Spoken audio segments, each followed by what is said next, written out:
وقف والي ولاية باتنا محمد بن مالك صباح اليوم على وتيرة إنجاز المحطة الجديدة الثانية لتصفية المياه على مستوى سد كدية المدور، والتي ستزود العديد من الولايات المجاورة بهذه المادة الحيوية بانتظار إطلاق مشاريع إنجاز محطتين ثالثة ورابعة.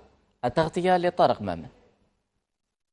كانت عندنا خرجة ميدانية من أجل تفقد ومعاينة مشاريع التنموية. أولا محطة معالجة المياه على مستوى محطة الضخ في تيمقاد كدية المدور، من أجل يعني تموين المواطنين بالمياه الصالحة للشرب. النقطة الثانية كانت هي معاينة طريق المزدوج اللي يربط ولاية خنشلة بولاية باتنا، الطريق المحوري الهام اللي عنده استراتيجية وأهداف كبرى. 56 ألف متر مكعب يوميا.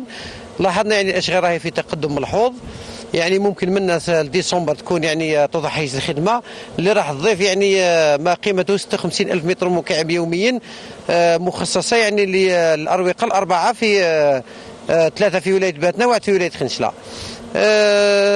طبعا يعني تقريبا احنا ذكرنا عندنا تقريبا وصلنا 30 بلديه اللي مربوطه بالمياه السطحيه، اين راح يكون تحسن كبير في المياه الصالحه للشرب، خاصه في هذه البلديات التي تمون من 6